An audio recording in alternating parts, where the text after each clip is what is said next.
राजस्थान में विधानसभा चुनावों के नामांकन की आज अंतिम तारीख थी और अगर इससे पहले एक दिन पहले की बात करें तो राजस्थान में ऐसे सियासी घटनाक्रम देखने को मिले जिसको लेकर कई लोगों ने कल्पना भी नहीं की थी। और ऐसे में सबसे ज्यादा घटनाक्रम अगर कहीं देखने को मिले तो वो राष्ट्रीय लोकतांत्रिक पार्टी में देखने को। बात अगर राष्ट्रीय लोकतांत्रिक पार्टी और मारवाड़ से जुड़ी करें तो कई ऐसे नेता थे जिन्होंने हाथों हाथ राष्ट्रीय लोकतांत्रिक पार्टी को ज्वाइन किया और वहां से उनको टिकट भी मिल गई। बाड़मेर जिले की बात करें तो पूर्व विधायक जो भाजपा के हैं जालम सिंह रावलोत और तरुण राय कागा, दो ऐसे नाम जिन्होंने आरएलपी को ज्वाइन किया और पार्टी ने उन दोनों को टिकट भी दे दी। आज उन्होंने नामांकन किया और हमारे साथ उम्मेदराम बेनीवाल हैं, आरएलपी के पदाधिकारी रहे हैं और अब बायतू से प्रत्याशी है आरएलपी के। उम्मीदवार जानते हैं कि इनको कितना फायदा इन तमाम घटनाक्रम के बीच मिलने वाला है। उमेद जी, अचानक से आरएलपी ने पूरे प्रदेश में भूचाल ला दिया है। ये देखिए, आरएलपी पार्टी के प्रति लोगों का विश्वास जो बढ़ रहा है, उसी कारण नेता भी पार्टी ज्वाइन कर रहे हैं और आम आदमी के अंदर आरएलपी पार्टी के प्रति आस लगाए बैठा है कि राजस्थान के अंदर सुशासन हो, चाहे कानून का राज लाना हो और इस सिस्टम में बदलाव लाना हो। इसीलिए इसके लिए सिर्फ और सिर्फ एक ही विकल्प है, आरएलपी। कांग्रेस और बीजेपी दोनों पार्टियों को लोगों ने देख लिया है, परख लिया है। उन बड़ी पार्टियों के ऊपर से विश्वास उठ गया है लोगों का। इसलिए पूर्व नेता भी आरएलपी पार्टी के प्रति विश्वास जताकर आ रहे हैं, क्योंकि बड़ी पार्टियों के शीर्ष नेतृत्व के अंदर कहीं न कहीं कमियां रही हैं। इस वजह से वो अपने नेताओं को, अपने लोगों को अपने साथ में नहीं रख पाए और उन लोगों का विश्वास है सिर्फ हनुमान जी बेनीवाल के प्रति है।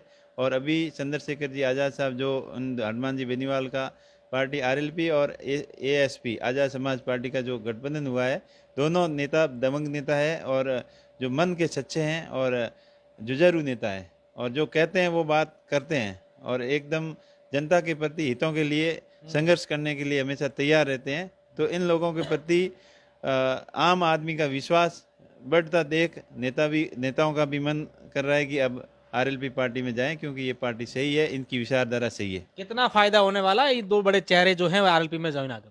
निश्चित तौर पर फायदा होगा पार्टी, क्योंकि अब हमारी पार्टी तो नई थी, नए नेता तैयार होने में थोड़ा टाइम लगता है। तो और धीरे धीरे लोगों को विश्वास करते हैं कि एकदम से नए आदमी पर जनता भी विश्वास नहीं करती। लेकिन ये बड़े चेहरे हैं निश्चित तौर पर और इन बड़े शहरों का आरएलपी पार्टी को बड़ा फायदा होगा। और राजस्थान के अंदर बात करें तो पूरे प्रदेश के अंदर कई बड़े नेता, कई पूर्व विधायक हैं, कई विधायकों के बेटे हैं, फैमिली से हैं, कई लोग आए हैं और अच्छी कांग्रेस बीजेपी दोनों पार्टियों को अच्छी टक्कर देंगे। और अभी जो बाड़मेर की घटना है, इससे हमें लग रहा है कि बाड़मेर की हम 6 की 6 सीटें जीत रहे हैं और 7वीं सीट पे भी हमारा कुछ प्रयास रहा था, लेकिन हम उसके अंदर नज़दीक नहीं पाए। लेकिन हम मिल बैठ के बात करके सातों की सातों सीटें आरएलपी के खाते में डालेंगे, छिंबल से निर्दलीय हो या कुछ और हो, पर हम बाड़मेर की सातों सीटें जीतने का हमने प्लान कर रखा है।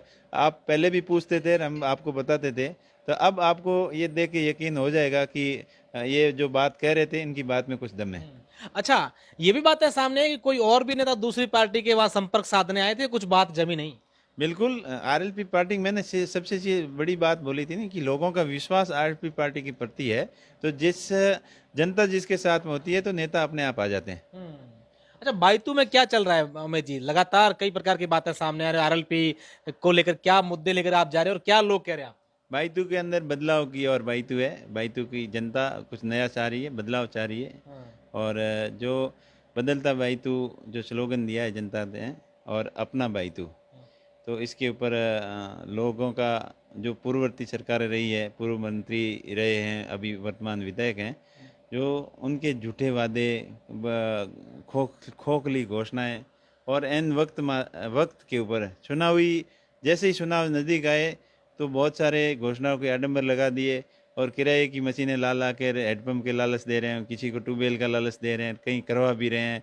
मतलब एकदम इतने प्रयास कर रहे हैं कि लास्ट में जाते अंतिम समय आदमी कितना प्रयास कर रहा, वैसे उनके प्रयास चल रहे हैं और उनके अंदर पूरी हड़बड़ाहट है, क्योंकि 5 साल उनके अंदर जो अहंकार और घमंड से जो काम किया उससे जनता परेशान थी और जनता को परेशान करने की नीयत से और उनको तकलीफ देने की नीयत से ऐसे काम किए जिससे जनता के प्रति इन बड़े नेताओं का विश्वास उठ गया। बदलते बायतू के साथ साथ एक और भी नारा वहां चल रहा है, बढ़ता बायतू।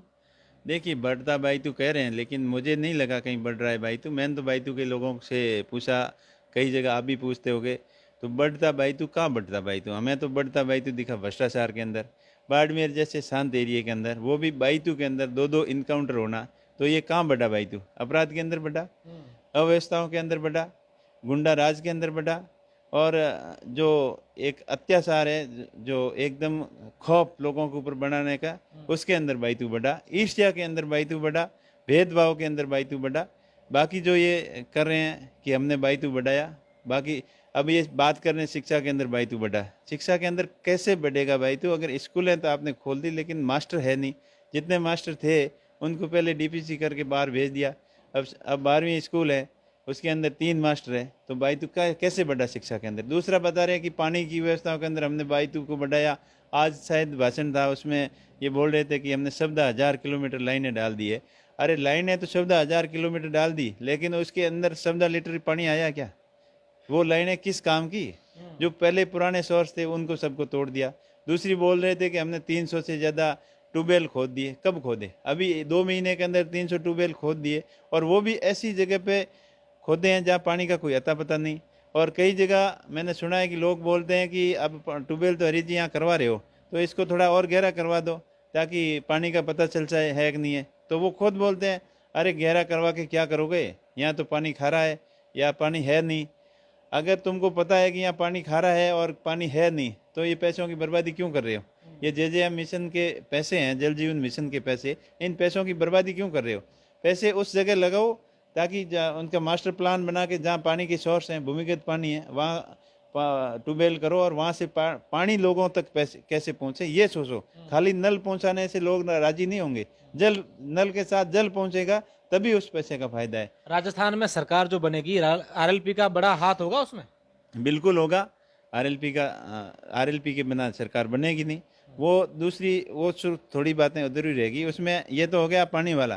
दूसरा कह रहे कि हमने सड़कों का जाल बिछाया, सड़कों के अंदर बायतू बढ़ाया।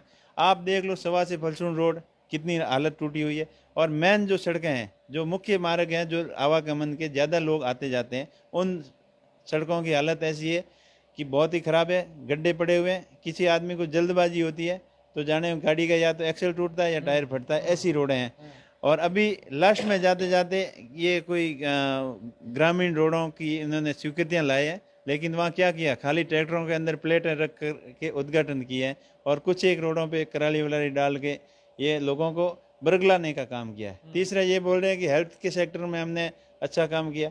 हेल्थ के सेक्टर में क्या किया? बड़े बड़े होर्डिंग जरूर लगाए थे, वो भी अभी इलेक्शन कमिश्नर ने, चुनाव आयोग ने नीचे डलवा दिए। पहले क्या लिखा था कि इसमें 5 लाख की दवाई फ्री, इसमें 25 की फ्री, इसमें 15 की फ्री।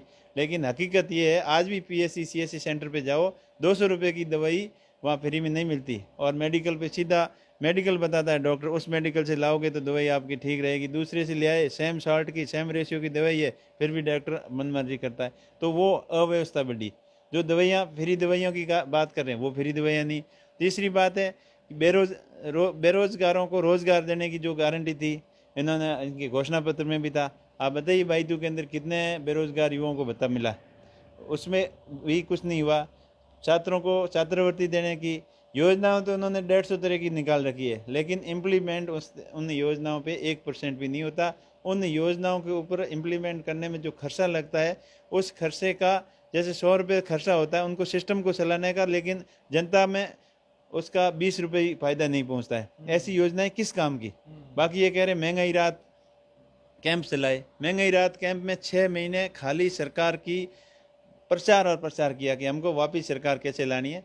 वो थैलियों के ऊपर आपने देखा होगा, नमक की थैली पे मुख्यमंत्री का फोटो, मिर्ची की थैली पे फोटो, हल्दी की थैली पे फोटो, और एक बड़ी थैली बना के 250-300 रुपये का पैकेट बना के लोगों को बेवकूफ़ बनाया कि हमको जनता की कितनी चिंता है कि हम उनके लिए राशन और ये सामान आपको भेज रहे हैं। तो 5 साल जनता कहाँ गई थी? अभी एकदम इलेक्शन नज़दीक आए तभी आपको राशन पानी कैसे याद आया? तो ऐसे गुमराह करने से जनता गुमराह होने वाली नहीं है। दूसरा ये कह रहे मोबाइल बांटा। अरे मोबाइल बांटने का क्या फ़ायदा? आज के ज़माने में सब लोगों के पास मोबाइल है, लगभग सबके पास है, जैसा भी है। बट उस मोबाइल की जगह आप स्कूलों में स्मार्ट टीवी लगाते, स्कूलों की शिक्षा की व्यवस्था ठीक करते, उनकी इंफ्रास्ट्रक्चर खेल मैदान उसमें लगाते, तब ये सिस्टम सही होता। मैंने तो मेरी निजी कमाई से 50 स्कूलों के अंदर स्मार्ट क्लासरूम लगाए। क्यों उमेश जी आपको लगता है कि शिक्षा बहुत जरूरी है? तमाम हम देखते हैं कि बायतू में जहां जाते बात करते हैं कि उमेश जी ने शिक्षा को लेकर काफी जोर दिया है, तो क्या ऐसा लग रहा है आप? देखिए, मैं खुद इन अभावों से निकला हुआ हूँ। मुझे खुद पता है कि ग्रामीण एरिया के अंदर लोगों को कितनी परेशानियाँ होती है। और पहले, आज से 30 साल पहले की बात करें तो ऊँट के ऊपर पखा लाना, ऊँट के पीछे हल खड़ना, खेत के अंदर काम करना, कच्चे घर होते थे जिसको छंज-बड़ी कहते हैं मारवाड़ी में, तो छंज-बड़ी वो टाइम अलग था। और जब लोग पढ़े लिखे, पढ़ाई की तरफ ध्यान दिया, तब जाके ये डेवलपमेंट हुआ। और आने वाला, मेरे हिसाब से आने वाला जो आज से 20-30 साल बाद में टाइम आएगा, वो और अधिक मतलब मॉडर्न टाइप आएगा। उसके समय के अनुसार अपन साथ नहीं चले। शिक्षा ज़रूरी है उसके लिए, और शिक्षा के बिना समय के साथ हम नहीं चल सकते। इसके लिए आने वाली 30 साल के बाद में क्या होगा, उसको ध्यान में रखते हुए अभी से तैयारी करेंगे, तभी अपना प्रदेश आगे बढ़ेगा, अपना स्टेट आगे बढ़ेगा, अपना देश आगे बढ़ेगा। बायतू मेरा आपको बायतू को लेकर मेरा सवाल है। बायतू में इस बार त्रिकोणीय मुकाबला है। उम्मीदवार बेनीवाल अपने आप को इन तीनों में कहाँ मानते हैं? बिल्कुल, तीनों में हम तो एक नंबर है। बैतूल की जनता के ऊपर मेरा पूरा भरोसा है, और बैतूल की जनता ने मन बना लिया है। और वो मन इसलिए बनाया है कि जो ये बढ़ते बैतूल की जो झूठे खोखले वादे कर रहे हैं, तो मैं समझता हूँ कि इनमें सब जो सिस्टम है, इसमें बदलाव की ज़रूरत है। शिक्षा के क्षेत्र में बदलाव की ज़रूरत है, स्वास्थ्य के क्षेत्र में बदलाव की ज़रूरत है, जो सड़क निर्माण के क्षेत्र में बदलाव की ज़रूरत है, वो बदलाव की सड़क बने, ऐसी क्वालिटी की बने ताकि वो नियम पूरी टाइम पीरियड तक उस टूटे नहीं। आज क्या हालत है, सड़क बना दी, पूरी नहीं हुई, पीछे पेश वर्क शुरू हो गया। आज परेव से जाजवा के बीच में आप जाके देख लो, खुद देख लेना, वहाँ सड़क बनी हुई 12 महीने नहीं हुए और 12 बार पेश वर्क हुआ है। और अभी भी आप जाके देख लो, वहाँ गड्ढे पड़े हैं, एक बुलंद गड्ढे पड़े हैं। तो इन सभी सिस्टम के अंदर बदलाव के लिए मैंने जनता के ऊपर जनता को भरोसा दिलाया कि एक बार मेरे को मौका दोगे तो मैं निश्चित तौर पर इन सभी व्यवस्थाओं के अंदर बदलाव लाऊंगा।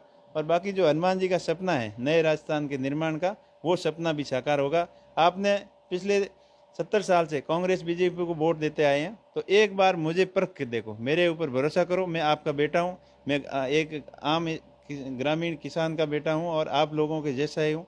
मेरे अंदर ना तो कभी नेता वाली फीलिंग हुई है और न आगे कभी होगी।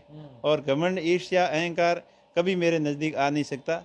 ये लोगों को मैं भरोसा दिला रहा हूँ और लोग मेरे ऊपर विश्वास कर रहे हैं। बिल्कुल, उम्मीदवार बेनीवाल का कहना है कि लोग मेरे ऊपर विश्वास कर रहे हैं, लेकिन देखने वाली बात होगी कि बायतू की जनता 25 नवंबर के दिन किस पर ज्यादा विश्वास करती है। शुक्रिया।